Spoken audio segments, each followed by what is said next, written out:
Comunidad en Resistencia, soy Federico Cruz, su brujo de lujo o brujo de cabecera, como ustedes prefieran. Vamos a dar inicio a otro ejercicio de comunicación entre nuestra comunidad y su brujo. Es nuestra viernera, la iniciamos. Ya saben que le traigo pleito casado con los que me recuerdan que por qué no doy, las y los que me recuerdan que no debo estar hablando de política, economía, sociología, etcétera, y que mejor me dedico a dar recetas. Vuelvo a decir, no soy Abel Cruz, no voy a estar hablando de alergias o de cómo se quita el catarro o cómo no creer en las brujerías, porque los que tienen negocio creen que encontraron un perro muerto enfrente de su negocio y ya les están haciendo brujería. En fin, no estoy dispuesto a hacer eso, sino simplemente poner a tiempo un conocimiento que es importante para que ustedes lo puedan pensar. Los patólogos. Hay un autor colombiano que su padre era patólogo y platica la historia familiar. El padre es patólogo, no puede dedicarse a la medicina porque mientras daba fue a una cirugía y el médico que está encabezando la cirugía lo pone a él a hacer la operación y el paciente se muere. Entonces él ya mejor se dedica a la patología, que para mí es lo más importante, pero fíjense el ejemplo de él. Su clase en la Facultad de Medicina de allá de su país, él hizo la especialidad de patología en Estados Unidos, es importante esto por la calidad de estudios que él tuvo allá, y él tiene su clase en la universidad acá en su país, en Colombia, y él sabía la importancia de la patología en la medicina. ¿Y saben qué hacía con sus alumnos? Iba a las zonas marginales de las ciudades colombianas. La mejor manera de que los médicos futuros se dieran cuenta que la insalubridad es el problema de las enfermedades. Por eso soy muy específico en la crítica que hago y que ustedes deben ver que tenemos autoridades, pasan los políticos de todos los colores y no hay autoridades que certifiquen la salubridad de los alimentos, tanto de restaurantes y de la señora de las quecas, de la esquina. ¿Me entienden? Están las dos pinzas que se cierran que no tenemos salubridad. Por eso es la terrible fama que tenemos en México de la mala digestión con respecto a las diarreas y a las flatulencias. Bien, eso es lo que quiero que quede muy claro para poder seguir hablando con mi tema de la evolución. Pero voy a pedir un tiempo libre. Pero eso sí, voy a hablar de lo que es encuadrado en nuestra siguiente plática de evolución. Les voy a dar esta noticia. Ustedes se han dado cuenta que hay gorditos que se operan para quitarse el estómago y se hacen una operación bariátrica y bueno, ya lucen muy bien, pero pues al rato va a estar el problema. Aquí fíjense lo que se presenta. Lo van a ver porque esto salió en El País a mediados de mayo y resulta que una Lara Gil, que nació en Madrid, tiene 37 años, aquí sale la foto, está gordita, hace un libro que se llama Nadie hablará de nosotras. Tiene un podcast que se llama Nadie hablará de nosotras y publica Manual para romper un cuerpo en la editorial Aguilar. Fíjese lo que dice. Este manual es una investigación y un testimonio en primera persona de las consecuencias físicas y psicológicas de la cirugía bariátrica, una intervención que se ha popularizado en las 2 últimas décadas. En España es una de las operaciones que más lista de espera tiene para reducir drásticamente el peso del paciente. En el caso de Gil, se le realizó la técnica de bypass, con la que se consigue, entre comillas, un estómago más pequeño y se disfuncionaliza entre el 40 y 50% del intestino delgado. Fíjense la importancia de esa intervención, según la Sociedad Española de Cirugía de la Obesidad. Escribiendo este libro descubrió que su estómago tiene una capacidad de 50 mililitros, fíjense lo terrible que es esto, como un bote pequeño de pasta de dientes cabe en una mano. Ese es el tamaño de la capacidad que tiene su estómago. Y pasa a describir todos los problemas que hay de los que se someten los gorditos y se sienten con mucho entusiasmo para poder hacer porque se creen el cuento que dicen los médicos y pues la terrible circunstancia es esta, es imposible vivir con una operación así, tiene muchísimas consecuencias. Quien esté interesado pues puede ver aquí la referencia. Entonces vuelvo al tema principal. Podemos dejar en manos de los médicos que viven de la ansiedad de los pacientes, en este caso de las personas que están incómodas con su cuerpo y como se ven, y juegan los médicos. Esos médicos tienen una ética a pesar del juramento que hayan hecho. Esos médicos es difícil encontrarlos, no, los podemos encontrar a cada rato y he mencionado casos de ellos. Entonces estamos claros en mi intención de este ejercicio de lo que es la evolución. Pero bueno, como les decía, pido una licencia y voy a hablar de poesía. ¿Por qué de poesía? Miren, porque los poetas también pueden hablar de evolución.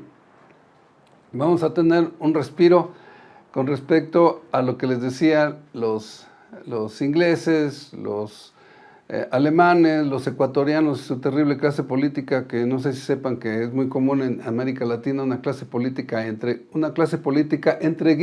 entreguista de los bienes de un país. Vamos a hablar de Ernesto Cardenal. Por cierto, les recomiendo este vinilo extraordinario que se llama La Tapisca. Tapisca es el recogimiento del maíz. Y aquí tiene una canción que se llama Nicaragua, Nicaragüita, que se reconoce como si fuera el himno nacional, que también lo hizo Carlos Mejía Godoy, pero Nicaragua, Nicaragüita, la flor más linda de mi país, adornada con la bendita Nicaragüita, es una delicia la música de él. Bien, les recomiendo que escuchen en este simbolito verde, no me acuerdo cómo se llama, en Spotify, que escuchen la creación, fíjense bien, la creación que hace Carlos Mejía Godoy del poema que le hace Ernesto Cardenal a Marilyn Monroe. Es extraordinaria la calidad, porque además es la voz de Ernesto Cardenal. Vean esa creación que es de la poesía latinoamericana y que es de nuestros nicaragüenses que hemos sentido tan cerca, sobre todo ahora que están padeciendo de la clase política de la que hemos hablado en Latinoamérica. Bien, entonces, un poeta hablando de evolución, sí, claro, les he mencionado en alguna de las anteriores vierneras recientes el caso de un periodista mexicano, no vuelvo a hablar de él, no vuelvo a decirle por su nombre, no vale la pena, que él dice que su manera de medir la baja educación de los mexicanos, el que a él le gustaría hablar de mecánica cuántica, y decía, qué referencia este señor. En su escuela de periodismo le dieron clases de mecánica cuántica ni para ser un difusor de la ciencia, alguien que estudia y puede decir que sin conocimientos suficientes de física o matemáticas puede entender lo que es mecánica cuántica. Ese es también un ejercicio de periodismo terrible, que el señor que escribe en Milenio se atreve a decir eso. Bien, pero cuando vemos que un poeta, no es suficiente la poesía, voy a decir, pues obviamente no vamos a esperar que sepa qué es un poeta que estudia mecánica cuántica. Eso es importante, pero Ernesto Cardenal sí, porque le dedicó un libro a mecánica cuántica. Entonces uno puede creer, sí, este señor sí es consciente de lo que está diciendo. Y vean, un poeta que habla de la evolución en este libro, que es una de las delicias, como todos los que yo considero de Ernesto Cardenal, que se llama Este mundo y otro. La garantía de la editorial Trota, porque son una serie de ensayos. Y vean ustedes por qué también lo tomé como tema para el cortometraje, del que les he dicho que hemos estado trabajando y que ustedes van a ser testigos de que sí les gusta, testigos de su calidad y que si la ven con suficiente fuerza en lo que estamos creyendo para hacer este trabajo, ustedes van a ser los difusores del cortometraje. Aquí va a salir el póster que ya han visto los que van a consulta. Bien, en la página 14, porque son varios ensayos y conferencias, fíjense qué pequeñito es el volumen, está mencionando todo esto, lo que significa la evolución, y fíjense lo que dice Ernesto en la página 14. La vida avanza hacia la unificación. Nuestro único futuro, fíjense bien, nuestro único futuro es mayor cohesión y mayor solidaridad. La masa humana, por la superficie limitada del planeta, cada vez aumenta más en sus interconexiones y se concentra más en ella misma, el más reciente producto de la evolución. ¿Lo ven? Se concentra más en ella misma. La humanidad le está dando respuesta, hasta parece un planteamiento filosófico, al qué hacemos aquí, al por qué estamos aquí, de dónde vengo y hacia dónde vamos. Es una respuesta que también da inicio a otro conocimiento que es la filosofía. Pero a partir del siglo XIX la humanidad ya puede encontrar sentido a estas preguntas. ¿Ven cómo los poetas, un poeta que le dedica un volumen a hablar de mecánica cuántica y los astros, se puede creer en él, no en un periodista que dice que le entiende a la mecánica cuántica? Hay que tener cuidado con esos tótems, la información tan irredenta que tiene, no puede uno confiar en gente que puede hablar así, pero en este tipo de poetas sí. Bien, ¿qué significa entonces que me den permiso o que me lo tome el permiso para hablar de poesía? Vamos a descansar un poco de lo que es la evolución. Ya di mi referencia de la práctica de la medicina. Bien, por ejemplo, me gusta hablar de me gustaba mucho, sobre todo en sus presentaciones, por el sentido del humor que tenía, que es Óscar Chávez, con el grupo que se acompañaba, que era una serie de hermanos que eran tenían muy buen humor para poder decir que eran sus acompañantes. Y en este disco, por ahí anda. A su izquierda. Este disco que cumple 25 años del canto y que es una presentación que tiene en el Auditorio Nacional, y viene una canción y decía Óscar Chávez, el trío Los Morales era el que lo acompañaba, y tiene una canción que se llama Petróleo, y decía Óscar, voy a cantar una canción de amor que se llama Petróleo. Ya ven que hubo hace como unos 10 días, había la noticia, o 2 semanas, había la noticia que en Tabasco empezó a aparecer petróleo. ¿De dónde vende el petróleo? ¿De dónde? Como a la semana, Petróleos Mexicanos dice, pues sí, somos nosotros, y nuestra presidenta dice que se le pusieron 2 bridas a la tubería y se arregló el problema.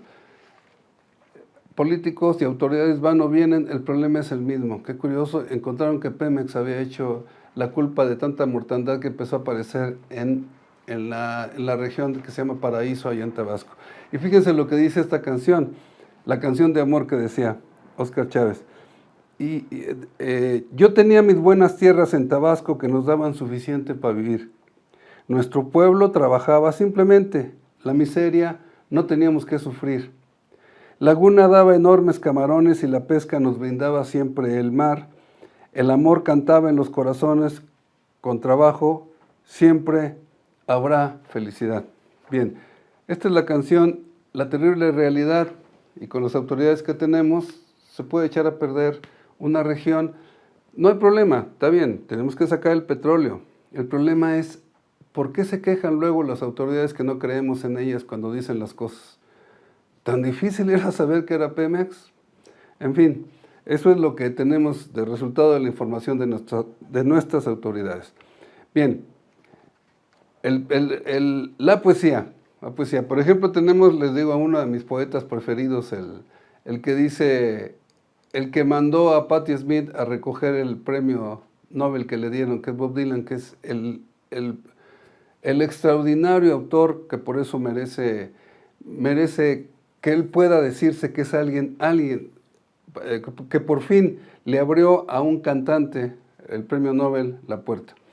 Quien tiene una obra de igual calidad, pero que también determina, y esto vuelve a lo mismo, en mis discursos últimamente, incluso ahí en la consulta, estoy diciendo que ustedes, si son mexicanos, van a tener cierto tipo de enfermedades, lo que decía del patólogo.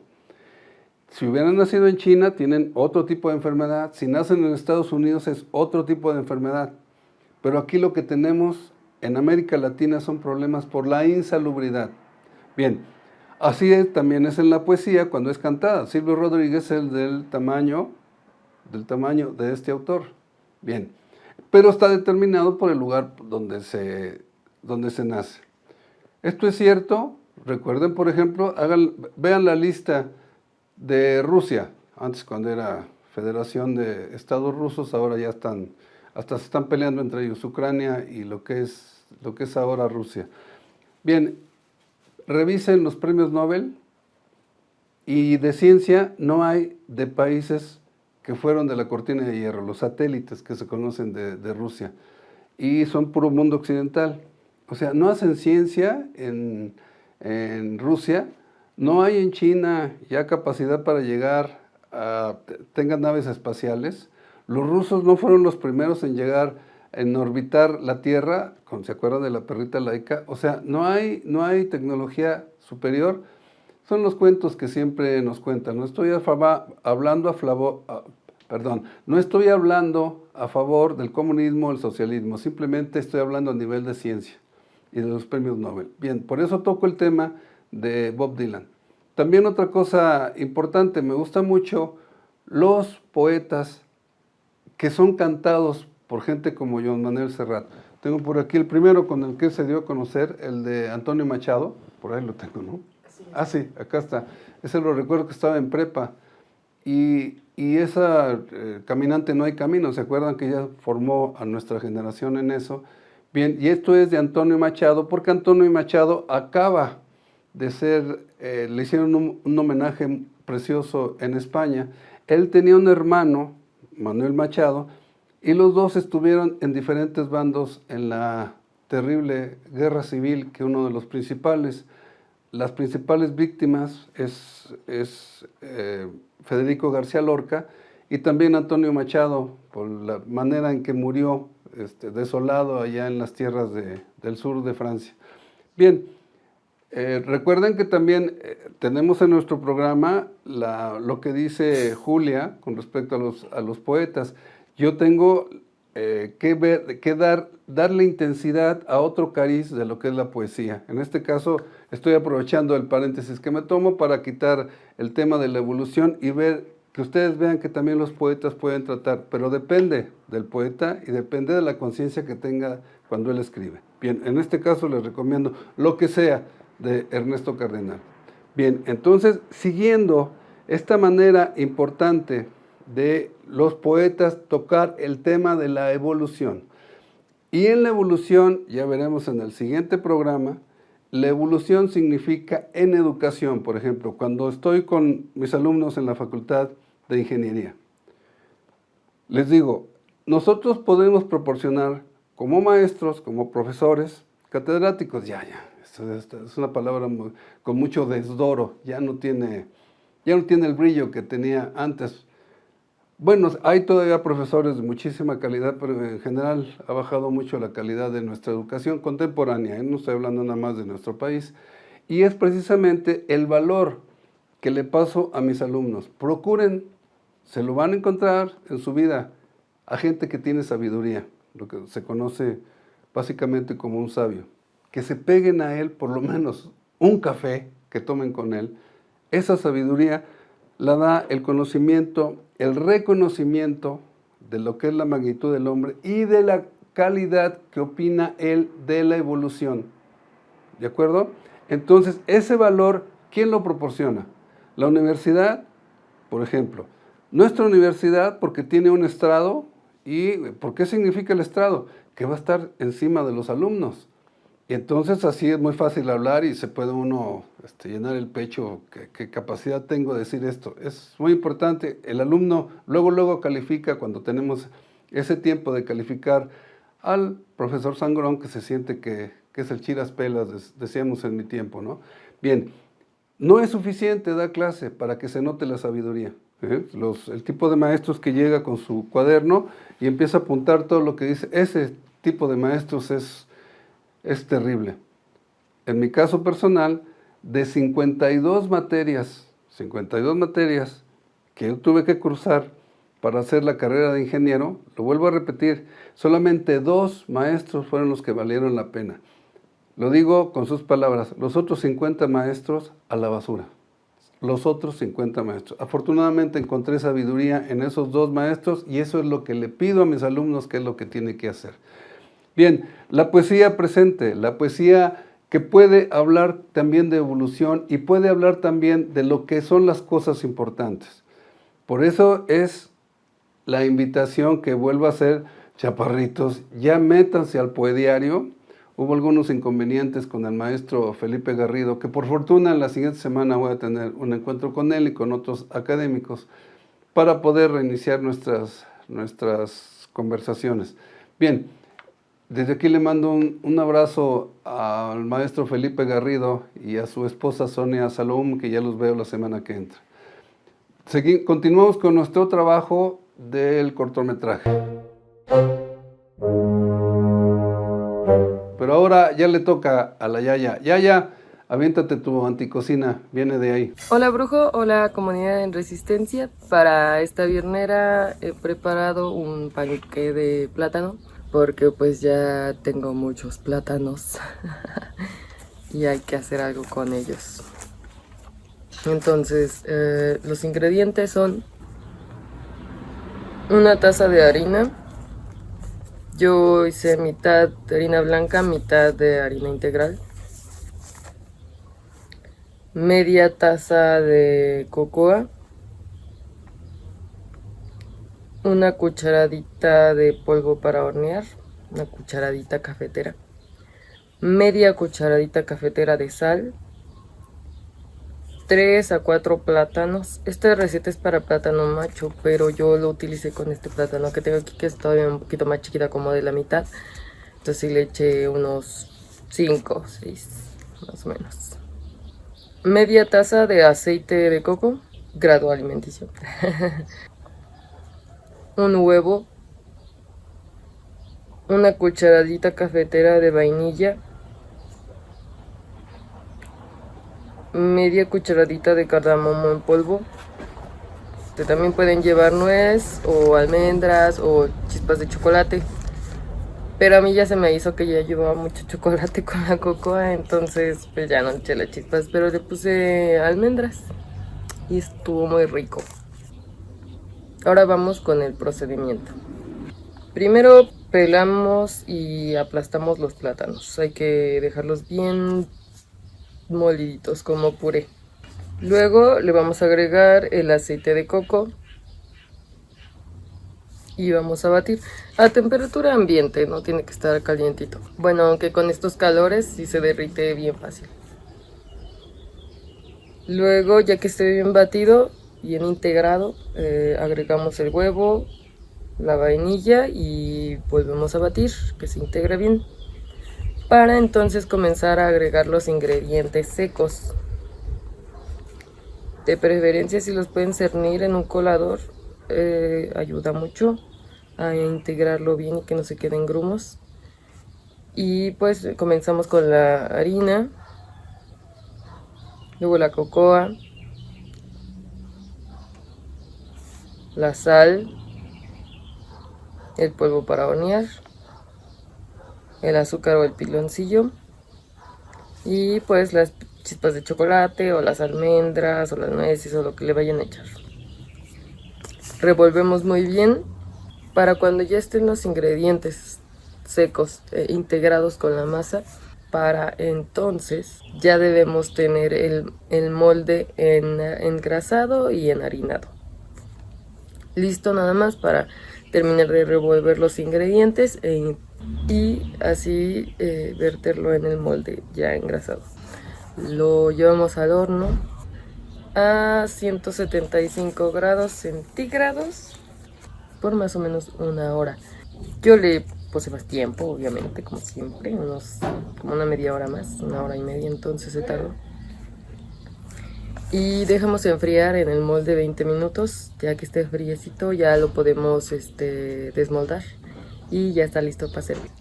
Espero que les haya gustado, nos vemos la siguiente viernera y bonito fin de semana. Esa fruta que es deliciosa cuando se aplica a la repostería, el plátano, y sobre todo por la calidad de esa fruta que tenemos, hablando de Tabasco ahora y la canción de Petróleo. Ahora vamos a la sección de lo que Julia lea. Adelante, Julia, y hago de la advertencia que hacemos diferente mención de los poetas. Tú casi siempre agarras poesía contemporánea y que son mujeres. Pero adelante, yo siempre tengo otro punto de vista para nuestra comunidad en Resistencia. Adelante con tu sección, Julia. Muchas gracias, Federico, y muy bonito viernes a todos y a todas. Espero que se le estén pasando muy bien.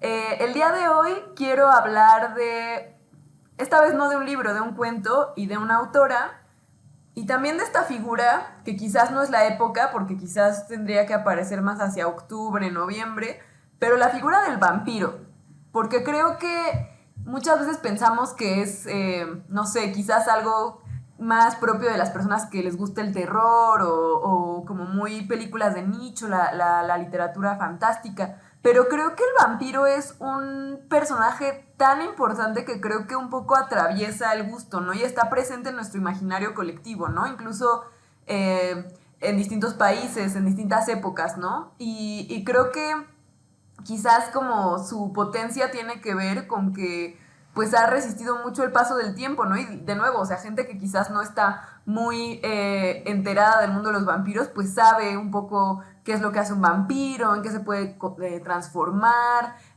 pues hay como muchísimas parodias, ¿no? Está Chiqui Drácula, está el Conde Pátula, o sea, hay como muchas reinvenciones del vampiro, o sea, como que ha sido un personaje muy productivo para la cultura, más allá como de, pues, el género de terror o de Drácula, ¿no? O sea, de Drácula, que es esta obra cumbre del siglo XIX, escrita por Bram Stoker, que en realidad no es quien inventa el vampiro, porque el vampiro ya tenía, o sea, ya había gente que había escrito historias, e incluso antes se pensaba que eran reales, o sea, es como un arquetipo que se ha ido transformando, pero sí, sin duda, Bram Stoker fue quien lo inmortalizó. Yo creo que tiene varios aciertos, que es que, bueno, es una novela escrita en cartas. También creo que un gran acierto es que usa una figura histórica para hablar de Drácula. Porque, bueno, Drácula es de Transilvania, ¿no? De Rumania. Eso también como que le da esta como cosa misteriosa de, ay, porque pues Bram Stoker nunca fue a Transilvania, yo me acabo de enterar, ¿no? Y pues nosotros, Transilvania nos queda bien lejos. Y bueno, está esta película de Hotel Transilvania, ¿no? Que también es como para niños, que reinventa, ¿no? A Drácula. Pero ahí hubo una figura histórica en el siglo XIV muy importante llamada Vlad el Empalador, que fue una especie de emperador. Entonces como que se utiliza esa figura histórica para decir, bueno, es que él era originalmente Drácula y él pues revivió de la muerte, ¿no? Y pues succiona la sangre de sus víctimas pues para mantenerse pues entre vivo y muerto, ¿no? Porque no están, están como en un umbral entre entre estar vivos o estar muertos, ¿no? Y bueno, entonces toda esta introducción, y bueno, también antes de hablar de la autora de quien les quiero hablar, no es Stephanie Meyer, no es Crepúsculo. La verdad es que yo no soy muy ortodoxa del género, pero mi maestra Cecilia Colón, que es experta en vampiros, pues sí odia Crepúsculo, entonces no hablaremos de Crepúsculo sin duda alguna, pero quiero recomendar muchísimo esta película de Francis Ford Coppola, Drácula de Bram Stoker, o sea, así se llama la película, ¿no? Hay unas actuaciones fascinantes, sobre todo de Gary Oldman, que es Drácula, que él es, bueno, es un actor... Y la verdad es que es una película increíble. Sí, obviamente tiene como su halo de miedo y de terror, pero creo que lo importante no es eso, y creo que lo importante también en el vampiro es la relación entre la pulsión de muerte y como el erotismo. Entonces yo creo que en esa película está muy bien retratado y es una película, o sea, increíble, de verdad, ya hasta me dieron ganas de verla de nuevo. Y bueno, con todo este bagaje quiero hablar más bien de Liliana Bloom, que Liliana Bloom es una escritora nacida en 1974 en Durango, México, y ella es una de las más grandes exponentes actuales del género fantástico. Ella ha escrito muchos libros de cuentos, creo que por lo que más es conocida es por El monstruo pentápedo, que es una novela que, bueno, ha sido como muy... pues sí, como muy polémica porque el tema tiene que ver con un, pues, no sé si puedo decir la palabra, ¿no? Pero con un hombre que agrede sexualmente niños desde la visión del hombre, ¿no? Entonces como que mucha gente ha dicho, no, es que ha sido muy fuerte de leer. Yo personalmente no la he leído. Una amiga me dijo que ella lo que sintió es que sí estaba bien, pero que de repente fallaba como en ciertas cosas narrativas, pero pues bueno, ahí digo, está la nota, me parece que es una propuesta muy interesante, como quizás desde la literatura explorar lo que pues como estos monstruos morales pueden hacer, me parece como un gesto valiente e interesante. Pero les quiero hablar más bien de Un descuido cósmico, que es un libro de cuentos que pues salió hace 2 años, en 2023. Y el hilo de todos estos cuentos es lo fantástico, ¿no? O sea, como que hay un cuento sobre una bruja, sobre una bruja, sobre una ouija, sobre otra como sobre una chica que pues ahí tiene unos que veres con los pájaros, y tiene este cuento del que yo les quiero hablar hoy, que se llama La semana de Nínive. Y este cuento la verdad me encantó por muchas razones. Porque creo que muchas veces pensamos que el vampiro, pues 1, es hombre, 2, es antiguo. Bueno, sí, creo que eso sí un poco, o sea, es antiguo porque pues lleva mucho tiempo vivo, pero me refiero a que es de otra época. Que bueno, sí, siempre es de otra época, pero me refiero a que es como siglo XIX antes, y que es pues justo de Transilvania, de un lugar lejano. Pero ¿qué pasaría si pensáramos en una vampiro mujer actual en el México actual? En Durango además, ¿no? Porque sí da unas luces para entender que está en Durango, ¿no? Y entonces a mí me pareció muy fascinante porque, bueno, la semana de Nínive es tal cual como la estructura del cuento es literal como lunes, martes, miércoles, jueves, ¿no? O sea, lo que ella va haciendo, ¿no? Y es muy interesante que pues Nínive es una vampira, pero ella no es bonita, o sea, bueno, no es bonita en el canon de lo que se dice, ¿no? O sea, es una mujer gorda, o sea, que no levanta miradas, ¿no? Porque también creo que hay una cosa de la seducción del vampiro que aquí un poco se desmonta, o sea, sí al final termina teniendo sus que veres con un doctor, pero no, o sea, de entrada no es como lo que llama la atención en ella, ¿no? Ella como que parece querer pasar desapercibida. ¿Por qué? Bueno, 1, pues porque no puede salir a la luz del día, porque sí se siguen las reglas del vampiro, ¿no? O sea, un vampiro pues no se puede exponer a la luz del día. Entonces ella trabaja en un hotel lavando sábanas en el turno nocturno. Entonces es muy interesante porque es como, bueno, tú qué o sea, si yo fuera vampiro, pues, ay, no, me iría así de que, pues no sé, me compraría una mansión, ¿no? Pero algo que discutíamos justo en el seminario de literatura fantástica con mi maestra, la doctora Cecilia Colón, es como, ¿qué pasaría? O sea, ¿qué pasa con los vampiros después de 300, 400 años de estar vivos, ¿no? Posiblemente se aburren, yo pensaría, ¿no? O sea, porque uno piensa, ay, la inmortalidad, ¿no? Pero pues igual y después de unos 200 años, pues ya es como, pues ya vi todo, yo no quiero que la gente como que me exhiba como un fenómeno, quiero pasar desapercibida, ¿no? Entonces eso como que eso nos pareció muy interesante en el grupo y lo discutíamos, ¿no?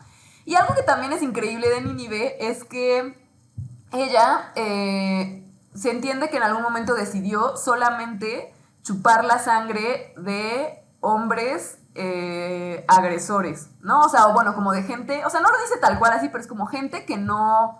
que nadie va a extrañar porque es gente mala que merece estar muerta. Entonces es muy interesante porque entonces ella es una especie de justiciera, lo cual se me hace muy increíble, y eso es algo que me dijeron que es un rasgo de Liliana Bloom, como que sí siempre hay como una justicia literaria ante una justicia que nos está fallando y que no está funcionando en el mundo real, lo cual eso me parece muy muy fascinante, ¿no? De explorar.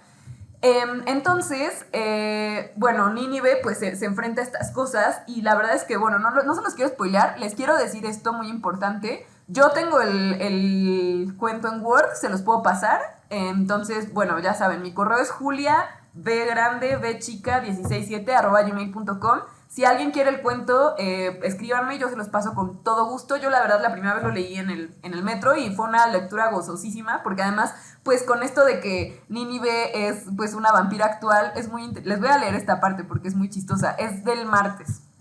Dice, a ver, perdón. Dice, martes. El martes no trabajo. Como ayer me alimenté, no hay necesidad de salir hoy. Mis días libres son siempre iguales. Mientras hay sol, permanezco en cama con las cortinas blackout bien cerradas y miro videos de Chayanne en YouTube. Agradezco al creador por los humanos que inventaron esa plataforma y por las buenas almas que se encargan de subir contenido como los videos de Chayanne desde sus inicios artísticos. Este hombre debe ser el mejor producto de la raza humana en los últimos 1000 años. No soy tan vieja para saberlo, pero tampoco tengo dudas al respecto. Habrá quien disienta, pero mis gustos no están abiertos a discusión. Entonces, bueno, también hay como un cierto humor y como un cierto recuperar como referencias actuales, ¿no? O sea, como una vampira que pues le gusta a Chayanne y dice, esto es lo mejor que tenemos, ¿no? Y les quiero leer también, en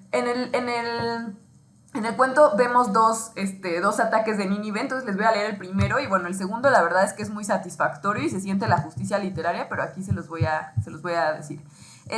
Bueno, y justo este es el lunes, ¿no? Y justo está diciendo que pues ve como a un hombre acosar a una niña, ¿no? Que posiblemente la va a secuestrar para ser tratada. Entonces, bueno, aquí les voy a leer una parte.